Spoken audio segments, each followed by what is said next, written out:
আর মাত্র কয়েক ঘন্টার অপেক্ষা। আগামীকাল শনিবার মালদা টাউন স্টেশন থেকে দেশের প্রথম বন্দে ভারত স্লিপার এক্সপ্রেসের ঐতিহাসিক উদ্বোধন করতে চলেছেন প্রধানমন্ত্রী নরেন্দ্র মোদী। প্রধানমন্ত্রীর এই সফরকে কেন্দ্র করে বর্তমানে নিরাপত্তার চাদরে মুড়ে ফেলা হয়েছে মালদা টাউন স্টেশন এবং সংলগ্ন জলঝরিয়া ব্যারাক কলোনি এলাকা। High security zone Malda.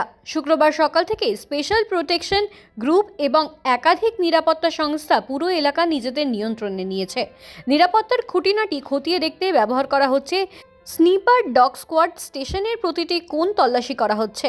Metal detector প্রবেশপথে কড়া চেকিংয়ের ব্যবস্থা করা হয়েছে। প্রধানমন্ত্রীর কনভয় এবং চলাচলের পথ নিয়ে বিশেষ প্রশিক্ষণ ও মহড়া দেওয়া হচ্ছে।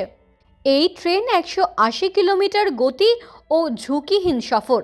রেলের জেনারেল ম্যানেজার মিলিন্দ গাভাস্কার জানিয়েছেন, হাওড়া থেকে কামাখ্যাগামী এই নতুন বন্দে ভারত স্লিপার ট্রেনটি আধুনিক প্রযুক্তিতে তৈরি। ট্রেনটি ঘন্টায় সর্বোচ্চ 180 কিলোমিটার বেগে ছুটতে সক্ষম।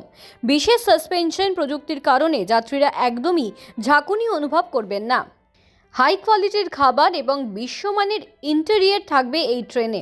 আগামীকাল দুপুর 1টা নাগাদ প্রধানমন্ত্রী এই ট্রেনের উদ্বোধন করবেন। জানা গেছে, উদ্বোধনের পর প্রধানমন্ত্রী মালদা টাউন স্টেশন থেকে নিউ ফারাক্কা পর্যন্ত ট্রেনে সফর করতে পারেন এবং সেখানে স্কুল পড়ুয়াদের সাথে কথা বলতে পারেন।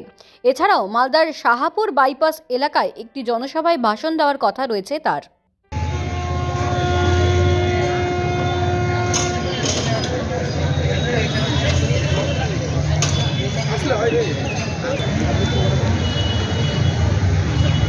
এক মিনিট